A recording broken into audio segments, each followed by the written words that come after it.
I still remember the look on Ethan's face the day everything collapsed around him, a mixture of shock, disbelief, and a fear he had never shown before, all because of one thing: his own words, words he once threw at me like weapons, words he believed no one would ever hear.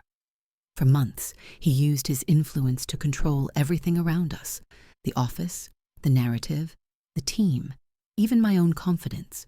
He made himself the hero in every story, and he painted me as the careless one, the emotional one, the weak one. And he never imagined those same stories would come back to destroy him. But let me take you back, because what happened wasn't a random mistake. It was a pattern, a long, exhausting cycle of manipulation that almost broke me, until the moment I found the truth that changed everything. It happened on a Thursday morning. I walked into the office like I always did, quietly, with my coffee in one hand and a notebook in the other. But something felt off. People were whispering, looking at me, avoiding eye contact. Then my coworker Lily pulled me aside. Her voice shook as she whispered, "Just be ready today. You're not going to like what they say about you." My stomach tightened. I had no idea what was coming, but I could feel it. The storm, the setup, the trap. Minutes later, Ethan walked into the room with that smug half-smile he always used when he thought he'd won something. He looked directly at me and said, "We need to discuss your performance. It's becoming a concern. My performance. The same performance he once praised. The same work he used to brag about taking credit for." His tone was sharp, cold, rehearsed. "As your supervisor," he said, "I can't keep covering for your mistakes." A sentence heavy enough to silence the room. Mistakes? He was the one who kept editing my work without telling me. He was the one who deleted emails I never saw. He was the one who whispered things behind my back. But standing there, with everyone watching, he spoke like a man who had already won. He had influence, connections, a reputation that protected him. All I had was the truth, and I wasn't ready, not yet, to let it out. But soon, his own words would betray him, more painfully than anything I could have ever planned. For weeks, things got worse. It started with little comments he dropped around the office. I had to redo her report again. "She's drowning. I don't know how to help anymore. She's losing it under pressure." He knew exactly how to look concerned while destroying me. People didn't confront me. They just believed him. He had authority, charm, and years of connections. I had none of that. But the belief in his voice was the real trap. Every lie rolled off his tongue like truth because he said it with complete confidence.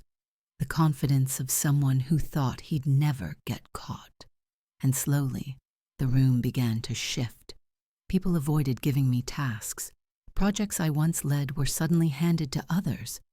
I was being erased, quietly. Then came the breaking point. One afternoon, I walked into a meeting room and heard my name, not softly whispered, but discussed openly, almost casually. "She missed the deadline again," Ethan said. I had to step in. Honestly, I don't know how to manage her anymore. I stopped at the doorway. He hadn't seen me walk in yet. Another coworker replied under her breath, "Why doesn't she just get it together?" The word stung, hard. That report he mentioned? I finished it 3 days early. I even emailed it directly to him. So why was he saying I hadn't? That night, I sat in my room questioning everything. Was I really failing? Was I not good enough? Was I imagining the sabotage? No. Deep down, I knew the truth. He was manipulating the narrative, but knowing something and proving something are two different things. And he knew I had no proof. At least, that's what he thought. Because the turning point came by accident. I was organizing my files when I found something odd, a draft version of the report he claimed I never submitted. Its metadata showed the original timestamps, the edits he made, and even the folder he saved it in. My heart dropped. It wasn't just a lie. It was intentional. He took my work, edited parts to make it look messy, and then used the mess as proof that I wasn't capable. That's when my confusion turned into anger, a quiet kind of anger, the kind that doesn't explode, but sharpens. I realized something important. If he felt safe enough to lie this boldly, then he had more secrets to hide. And if one file held this much evidence, there had to be more, much more. The truth wasn't just buried. It was sitting in his own words, waiting to be found. After discovering the altered file, I didn't confront him immediately. It would have been useless. He was too confident, too protected. Instead, I studied him. For the first time, I paid attention to how he moved, how he spoke, how he manipulated a room. I noticed he never sent direct instructions. They were always verbal.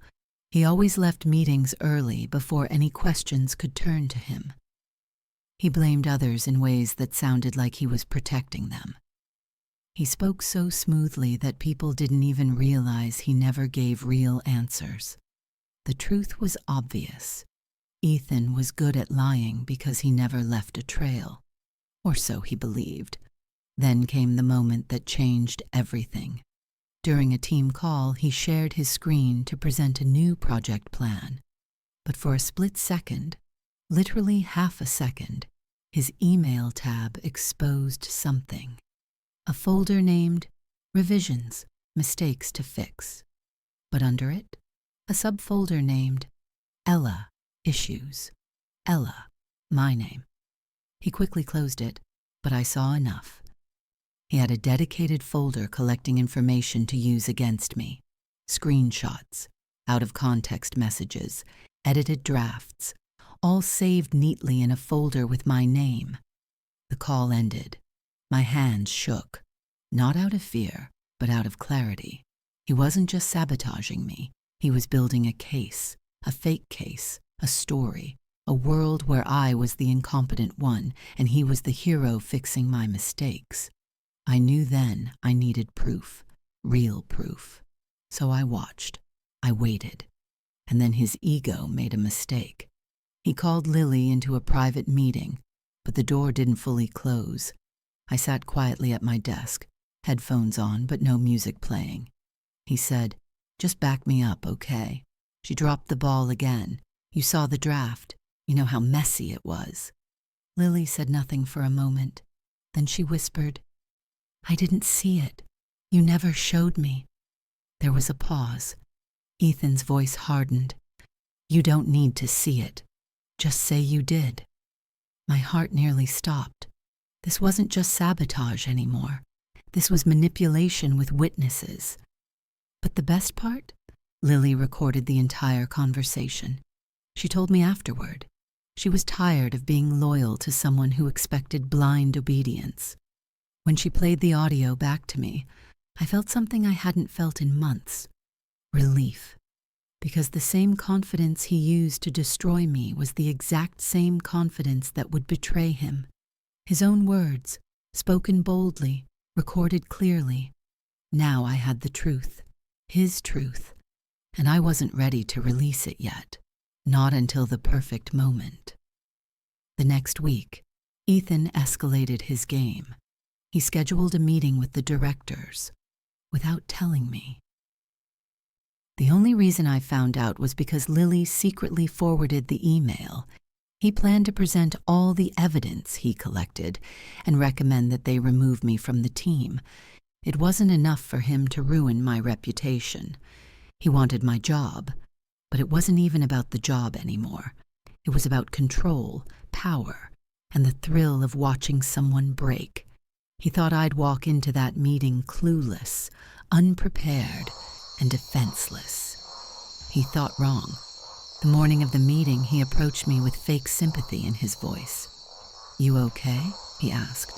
"You seem a little overwhelmed lately. But don't worry. Today will give us clarity." Clarity. The word tasted bitter. I kept my voice calm. "Thank you for your concern, Ethan." He smiled, the kind of smile someone gives when they think they've already won. And for a few minutes, he did look powerful. He walked into the meeting room with a confident stride, carrying his laptop, his printed papers, and that rehearsed speech he was so proud of. Then the meeting started. He opened with, "I've been trying to support Ella for months, but things have gotten worse. Today, I'll present proof of her repeated mistakes." The directors looked at me with concern, sympathy, doubt. He clicked the screen. A document opened, one of the altered files. "This," he announced, "is the report she submitted late and in poor condition." And that's when his downfall began. Director Morgan frowned. "This file's metadata shows it was modified by you, not her." Ethan froze for a second too long. "It's because, I had to fix it. That's why it's under my name." Morgan raised a brow. "Fix? Then why is the original timestamp removed?" His smile slipped.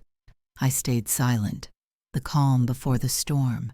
He pulled out his printed evidence, flipping the pages like a desperate magician trying to find a missing trick.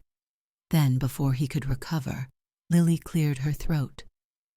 "I have something to share." Ethan whipped his head toward her. His eyes widened.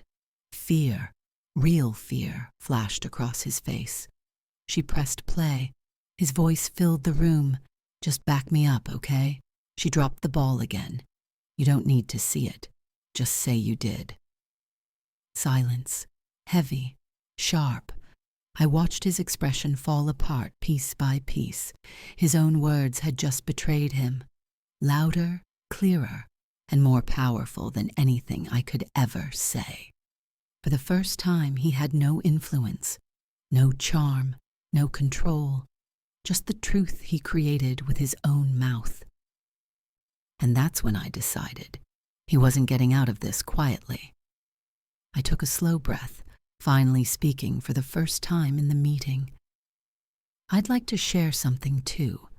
I connected my laptop and opened the folder I found, the one with timestamps, edits, and file histories showing every change he made. "This is the original report I submitted," I said calmly. "And here are the edits he made to turn it into a mistake. And here is the email proving I submitted it early." The directors examined the screen closely. Murmurs filled the room.